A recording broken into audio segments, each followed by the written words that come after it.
Hello friends, मैं study 91 channel से नितिन गुप्ता आप सबका बहुत बहुत स्वागत करता हूं। दोस्तों, आज हम पढ़ने वाले हैं गुप्त साम्राज्य के बारे में।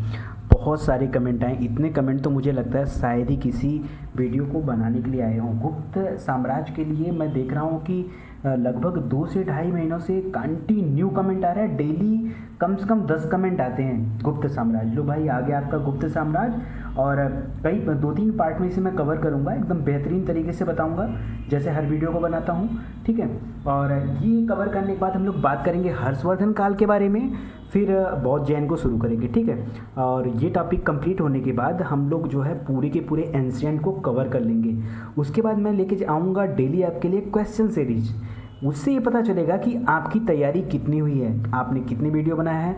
और दोस्तों, मैं बता दूं कि कई दिन से ये भी मैसेज आ रहा था मेरे पास कि सर आपका वीडियो जो प्लेलिस्ट में है वो सीरियल से नहीं है। तो आज मैंने सारे के सारे वीडियो बिल्कुल सीरियल से सेट कर दिया हूँ। आप यूट्यूब पे जब भी सर्च करेंगे स्टडी 91 को, वहाँ आपको प्लेलिस्ट का ऑप्शन मिलेगा, आप उसमें जाइएगा और वहाँ से आप हिस्ट्री में आइएगा। प्लेलिस्ट में जो ऑप्शन होगा हिस्ट्री का सिलेबस, वहाँ पे आएंगे तो आप देखेंगे सारा का सारा वीडियो आपका जो है वो एकदम एक्यूरेट फॉर्मेट में लगा है, ठीक है। कौन सा आपको पहले देखना है, कौन सा बाद में देखना है, ये पूरा मैंने अच्छे से सेट कर दिया वहाँ पे, तो आप वहाँ पे देख लीजिएगा। आइए, समय ज़्यादा इधर उधर न गवाते हुए सीधे अपने टॉपिक पे आते हैं। सबसे पहले दोस्तों बात करेंगे हम कि गुप्त साम्राज्य की जानकारी हमें मिलती कहाँ से है, कि गुप्त साम्राज्य जो है भारत में कब चला, कौन राजा था, पहला कौन था, दूसरा कौन था, या राजा का सीरियल क्रम क्या था, या उन्होंने क्या क्या काम किए। क्योंकि उस समय यार इतिहास तो लिखा नहीं जाता था, तो हर चीज़ के जानकारी का कुछ ना कुछ स्रोत होता है। तो उसी तरीके से हम यहाँ बात करेंगे कि गुप्त साम्राज्य की जानकारी के स्रोत क्या क्या थे। सबसे पहला स्रोत था विशाख दत्त द्वारा लिखा गया था एक किताब। उस किताब का नाम था देवी चंद्रगुप्तम। आपके एग्जाम में डायरेक्ट इस किताब के बारे में पूछता है कि देवी चंद्रगुप्तम के लेखक कौन है, तो आपको वहाँ याद होना चाहिए कि विशाख दत्त। यार वो तो छोटा क्वेश्चन करता है, हमें तो ये भी पता होना चाहिए कि गुप्तम, यहाँ पे देखिए गुप्तम वर्ड से आप तुरंत समझ जाइएगा कि गुप्त साम्राज्य के बारे में बता रहा था। तो देवी चंद्रगुप्तम जो लिखा है किसने, विशाख दत्त ने, वहाँ से गुप्त साम्राज्य की जानकारी मिलती है। इसके बाद हरिसेन ने लिखा है प्रयाग प्रशस्ति। कई बार इसको प्रयाग स्तंभ लेख भी कहते हैं, प्रयाग प्रशस्ति भी बोलते हैं, तो इसको लिखा है हरिसेन ने। एक्चुअली ये किताब नहीं है, ये एक स्तंभ लेख है, उसके ऊपर लिखा गया विवरण, ठीक है। और फायान के बारे में आप सभी लोग जानते हैं। फायान जो है ये चंद्रगुप्त द्वितीय के शासनकाल में भारत में आया था, फायान, ठीक है। देखिए 2 लोग हैं चाइनीज़ में, एक फायान एक फेंसांग। बार बार पूछता है फायान और वेनसांग, आप लोग हो सकता है कंफ्यूज हो जाएं, तो याद रखिए वेनसांग। वेनसांग में आप ह जो पहला अक्षर है वो ह है, ठीक है। और हर्षवर्धन में भी ह है, तो वेनसांग जो है वो हर्षवर्धन के काल में आया हुआ है, और फायान जो है वो बचा हुआ, तो फिर वो कहाँ पे आएगा, चंद्रगुप्त विक्रमादित्य, यानी जिसको चंद्रगुप्त द्वितीय बोलते थे उसके काल में। और भानुगुप्त के एरड़ अभिलेख से भी हमें पता चलता है। तो कुल ये 4 चीज़ें हैं जहाँ से हमें गुप्त साम्राज्य के बारे में जानकारी मिलती है। तो फिर ये देखते हैं कि ये जानकारी जो मिलती है उसमें क्या पता चलता है। तो पता ये चलता है कि गुप्त साम्राज्य जो है ये बिहार और उत्तर प्रदेश के क्षेत्रों में फैला हुआ था। मतलब इसका जो हेडक्वार्टर था या इसका जो प्रगाढ़ता थी, ये कहाँ पे थी, बिहार और उत्तर प्रदेश में। सर्वाधिक अगर हम बात करेंगे तो सबसे ज़्यादा मुद्राएं भी उत्तर प्रदेश से मिली हैं, और सबसे ज़्यादा अभिलेख भी कहाँ से प्राप्त हुए, उत्तर प्रदेश से, ठीक है। तो ये आपको ध्यान रखना है। और कई बार ये कहा गया कि संभवतः ये कुषाणों के सामंत थे। देखिए सभी गुप्त साम्राज्यों को सामंत नहीं कहा जा रहा है।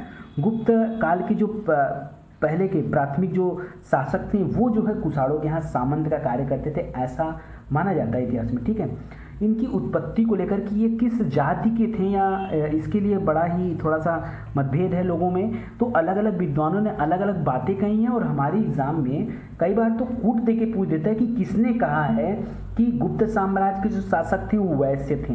ऐसा करके क्वेश्चन बनता है, किसने कहा है कि क्षत्रिय थे। तो ये आपको ध्यान देना है, इसलिए मैं यहाँ पे इंडिकेट कर दे रहा हूँ आपको। देखिए गौरी शंकर ओझा जी कहते हैं कि जो गुप्त साम्राज्य के शासक थे ये जो है क्षत्रिय धर्म से थे, क्षत्रिय से बिलोंग करते थे। और काशी प्रसाद जायसवाल, ठीक है, काशी प्रसाद जायसवाल कहते हैं ये शूद्र या जाट से बिलोंग करते थे। रोमिला थापर बहुत बड़ा इतिहासकार, ठीक है, ये कहते हैं कि जो है वैश्य थे। और सबसे ज़्यादा यही माना जाता है कि गुप्त साम्राज्य के जो शासक थे वो क्या थे, वैश्य थे, ये सबसे ज़्यादा मत माने जाने वाला है, ठीक है। और हेमचंद राय चौधरी ये कहते हैं कि ब्राह्मण थे। तो ये देखिए ब्राह्मण, क्षत्रिय, वैश्य, शूद्र चारों बातें यहाँ पे आ गई। तो बेसिकली हमको और आपको क्या मानना है कि गुप्त साम्राज्य के सभी शासक किससे बिलोंग करते थे, तो वैश्य से बिलोंग करते थे, क्योंकि ज़्यादातर लोग जो है यही मानते हैं। अब एक मैं छोटा सा ओवरव्यू आपको देना चाहता हूँ, जिसके बारे में अगले 2-3 पार्ट में इस बारे में हम लोग पढ़ेंगे, ठीक है। ये छोटा सा ओवरव्यू है एक लाइन में, तो उसको आप समझ लीजिए। गुप्त साम्राज्य की जो स्थापना किए थे, वो स्थापना किए थे श्री गुप्त। कौन किया था? श्री गुप्त जी ने, ठीक है। और इनको जो है आदि पुरुष भी कहा जाता है। आदि पुरुष मतलब शुरुआत इन्होंने किया था। उसके बाद दूसरे नंबर पे है घटोत्कच गुप्त। घटोत्कच, इन दोनों लोग का नाम हो, इनका नाम तो आपको मिलेगा, इनका नाम हो सकता है आप लोग की किताबों में ना मिले, लेकिन टेंशन मत लीजिएगा, मैं जो चीज़ें बता रहा हूँ बिल्कुल ही एथेंटिक चीज़ें हैं। तो श्रीगुप्त के बाद कौन आया? घटोत्कच गुप्त। घटोत्कच गुप्त का लड़का था कौन? चंद्रगुप्त प्रथम। और इनको कहा जाता है गुप्त वंश का वास्तविक संस्थापक, मतलब कि गुप्त वंश की जो शुरुआत हुई है, बढ़िया से साम्राज्य स्थापना हुई है, वो इनकी काल से हुई है। अच्छा, ऐसा क्यों कहा गया, मैं भी आगे बताऊंगा आपको कि ऐसा क्यों बोला गया, ठीक है, उसके पीछे रीजन क्या था। और चंद्रगुप्त प्रथम ने गुप्त संवत भी चलाया। कब? तो 319 में, ठीक है। सन 319 ईस्वी में गुप्त संवत भी इन्होंने चलाया था। इनका शासनकाल जो है 319 से लेकर के 335 तक था, ठीक है। तो ये 35 से आप इंडिकेट कर लीजिएगा, मैं 335 की बात कर रहा हूँ। इसके बाद इनका लड़का आया समुद्रगुप्त, ठीक है। ये लिच्छवी राजकुमारी थी, उनका नाम था कुमार देवी, आगे बताऊंगा। उनसे पैदा हुआ लड़का था तो समुद्रगुप्त, और इनको कहा गया भारत का नेपोलियन। इनका जो टाइम पीरियड है वो 35 से लेकर 75 तक, मतलब 335 से 375। इसके बाद आ गए चंद्रगुप्त द्वितीय, ठीक है। देखिए, प्रथम के बाद समुद्रगुप्त और उसके बाद चंद्रगुप्त द्वितीय, और ये उपाधि रखते थे विक्रमादित्य की उपाधि। और इन्हीं के समय को गुप्त साम्राज्य का स्वर्ण काल कहा जाता है, क्योंकि सबसे ज़्यादा जो है भव्य रूप देखने को मिलता है चंद्रगुप्त द्वितीय विक्रमादित्य के काल में। और इन्हीं के काल में फायान का आगमन भी हुआ था, जो चीनी यात्री था, जिसको देख करके गुप्त साम्राज्य की जानकारी मिलती है। इनका टाइम पीरियड जो है दोस्तों ये 75 से लेकर 415, 375 से 415 है। इसके बाद आ जाएंगे कुमारगुप्त प्रथम, और इन्होंने किया था नालंदा विश्वविद्यालय की स्थापना। कहाँ पर? बिहार में। ये 415 से 455। उसके बाद आ गए स्कंदगुप्त, ठीक है। देखिए, स्कंदगुप्त समुद्रगुप्त में कंफ्यूज मत होएगा। समुद्रगुप्त जो थे वो चंद्रगुप्त प्रथम के लड़के थे, जबकि स्कंदगुप्त जो है वो चंद्रगुप्त द्वितीय के पोते हैं, ठीक है। तो ये ध्यान दीजिएगा, समुद्र पहले है, स्कंद बाद में है। ये 455 से 465, और इन्हीं के समय में होड़ों का आक्रमण हुआ था। इसके बाद जो आए हैं नरसिंह गुप्त बालादित्य, और जो आखिरी शासक हैं वो कौन है? तो वो विष्णुगुप्त हैं, ठीक है। ये याद रखिएगा, विष्णुगुप्त कौन है? आखिरी शासक। कई किताबों में स्कंदगुप्त को आखिरी शासक बताया गया है, बिल्कुल गलत है। विष्णुगुप्त जो है वो आपके आखिरी शासक हैं। तो सभी लोगों के बारे में बहुत डिटेल से हम लोग कवर करेंगे। ये तो मैंने आपको एक लाइन का ओवरव्यू दिया है, आगे ये बात करते हैं। थोड़ी सी बातें और मैं करूँगा इसको लेकर के। गुप्त वंश के लोग देखिए धारण गोत्र के थे। किस गोत्र के? धारण, यानी ये लोग गोत्र को धारण भी करते थे, और धारण गोत्र था एक, उसको बोलते थे, ठीक है। और कैसे पता चलता है कि ये गोत्र को धारण करते थे? तो ये पता चलता है पूना के ताम्रपत्र से। ये कोई अभिलेख नहीं है, ये ताम्रपत्र है, और इस ताम्रपत्र को जारी किया था रानी प्रभावती गुप्त ने। किसने? रानी प्रभावती गुप्त ने। ये कौन थी? ये थी चंद्रगुप्त द्वितीय विक्रमादित्य की पुत्री, ठीक है, याद रहेगा आप लोगों को।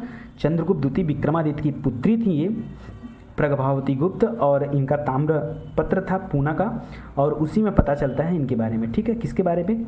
ये लोग गोत्र धारण करते थे। इनकी जो राजधानी थी दोस्तों ये पाटलिपुत्र थी, ठीक है, मगध की बात करेंगे वही थी।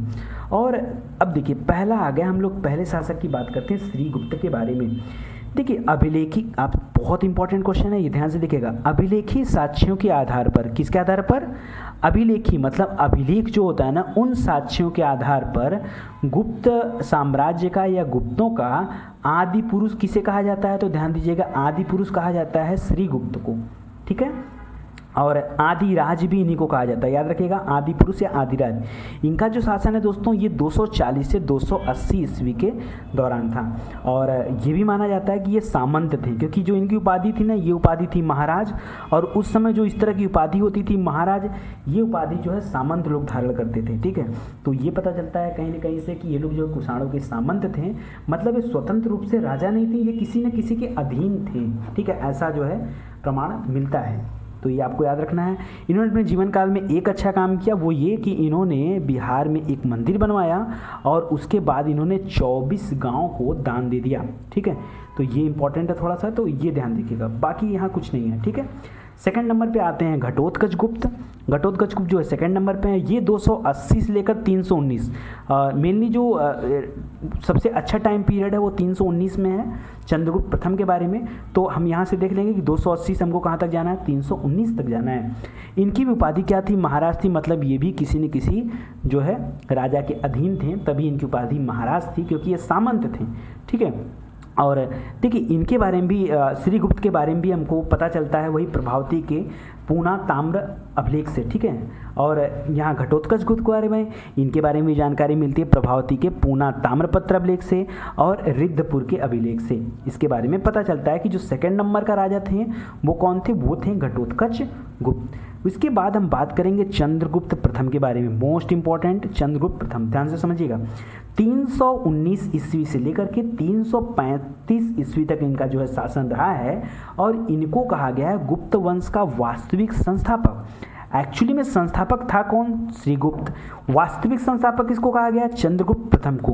क्यों भाई, ऐसा क्यों कहा गया, क्योंकि गुप्त साम्राज्य की जो मान प्रतिष्ठा में वृद्धि हुई ना, वो मान प्रतिष्ठा को बढ़ाने में सबसे बड़ा श्रेय किसको जाता है, चंद्रगुप्त प्रथम को। ठीक है, इसलिए वास्तविक संस्थापक जो है वो कौन है, चंद्रगुप्त प्रथम। बात को समझ रहे हैं ध्यान से, चीज़ों को समझते चलिए बस खाली ध्यान से। ठीक है, कोई बहुत टफ चीज़ें मैं नहीं बता रहा हूँ। इसके बाद देखिए, और ये चंद्रगुप्त प्रथम जो थे ये प्रथम स्वतंत्र शासक के रूप में थे, क्योंकि इसके पहले के जो दो शासक थे श्रीगुप्त और घटोत्कच गुप्त, वो दोनों लोग मैंने आपसे बताया कि महाराज की उपाधि धारण करते थे, और वो उपाधि होती थी सामंतों की। ठीक है, इसका मतलब वो किसी न किसी राजा के अधीन थे। तो प्रथम जो स्वतंत्र शासक थे उसके रूप में कौन आया है, चंद्रगुप्त प्रथम। इसलिए इनकी उपाधि चेंज हो जाएगी, वो लोग महाराज धारण करते थे और ये धारण कर रहे हैं महाराजाधिराज। ठीक है, तो अंतर हुआ ना थोड़ा सा। तो आपके एग्जाम में क्वेश्चन पूछ सकता है कि महाराजाधिराज जो है उपाधि कौन धारण करता था, तो आपको याद होना चाहिए ये उपाधि चंद्रगुप्त प्रथम की थी। ठीक है, चंद्रगुप्त प्रथम ने ही दोस्तों गुप्त संवत चलाया था 319 से 20 के दौरान में। ठीक है, ईस्वी में 319 याद रखिए आप, गुप्त संवत चलाया था, वही इनका टाइम पीरियड है। और इनका जो विवाह हुआ था ना, ये विवाह हुआ था लिच्छवी की राजकुमारी थी, उनका नाम था कुमार देवी। ठीक है, इनसे हुआ था, और इन्हीं से जो पुत्र पैदा हुआ है उनका नाम क्या है, समुद्रगुप्त। और समुद्रगुप्त जो है बहुत बहुत बहुत विस्तार करता है अपने साम्राज्य को, बहुत विस्तार करता है, अभी आगे हम बात करेंगे। और ध्यान दीजिएगा सर्वप्रथम चांदी के, देखिए सोने के सिक्के तो अभी हमने पीछे पढ़ा था, कुषाण वंश में बहुत ज़्यादा मात्रा में चले थे, जारी किए गए थे सर्वाधिक जो है सिक्के। और देखा हमने वहाँ पे कुजुल कटविशेष, भीम कटविशेष, इन लोगों का नाम सुना आप लोगों ने। ठीक है, तो भीम कटविशेष ने सबसे पहले सोने के सिक्के चलाएं, ये हमने देखा। लेकिन चांदी के सिक्के की अगर बात करेंगे तो वो चांदी की मुद्राओं का प्रचलन जो शुरू हुआ वो शुरू हुआ था चंद्रगुप्त प्रथम के काल में। और इसके पहले हम लोगों ने सोने और तांबे की मुद्राएं देखी, सीसा की मुद्राएं देखी, लेकिन ये वाला नहीं देखा था चांदी का। ये चांदी का नया टर्म है। ठीक है, अब बात करते हैं समुद्रगुप्त की, और ये हमारा आखिरी पॉइंट होगा पढ़ने का। ठीक है, इसके बाद जो नेक्स्ट पार्ट आएगा वो हम बात करेंगे चंद्रगुप्त द्वितीय विक्रमादित्य से, क्योंकि वो एक महान राजा थे, उनके बारे में बहुत सारी बातें करनी है आपसे। पहली बात तो इनको बुलाया जाता था लिच्छवी दौहित्र। क्यों भाई, क्योंकि इनकी माता जो है लिच्छवी से बिलोंग करती थी। लिच्छवी गणराज्य जो है वहाँ से बिलोंग करती थी, और उनका नाम क्या था, कुमार देवी। अभी ऊपर देखा ना हमने यहाँ पे, कुमार देवी उन्हीं के पुत्र थे, इसीलिए इनको कहा गया लिच्छवी दौहित्र। और इनका जो टाइम पीरियड है 335 से लेकर के 380 तक है। और चंद्रगुप्त प्रथम का कितना था, तो 319 से लेकर के 335 तक। इनका एक और नाम देखने को मिलता है कांच नहीं काच बोलते हैं या कांच बोलते हैं, कुछ भी बोलिए।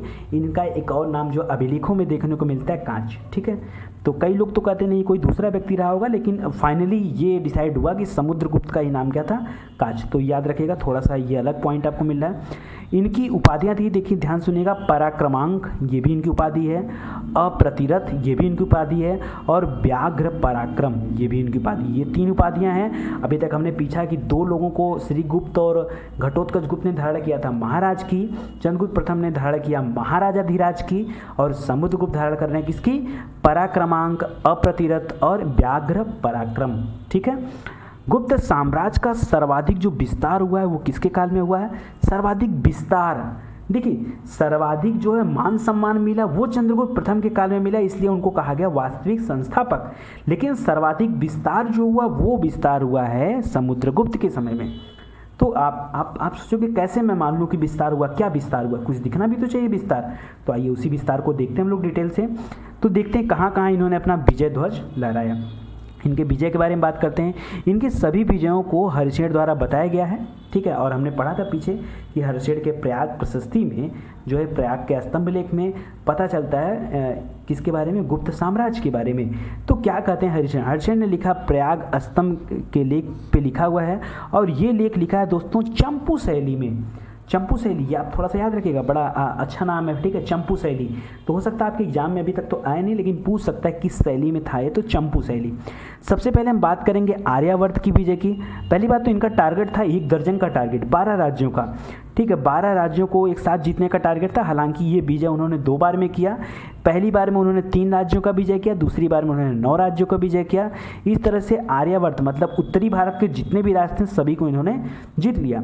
और उस समय इनका जो शासन था गांधार से लेकर के इधर कहाँ तक, आसाम तक का क्षेत्र, और ऊपर जो जम्मू कश्मीर से लेकर नीचे नर्मदा नदी तक का क्षेत्र पूरा किसका हो गया था, ये गुप्त साम्राज्य में समुद्रगुप्त का।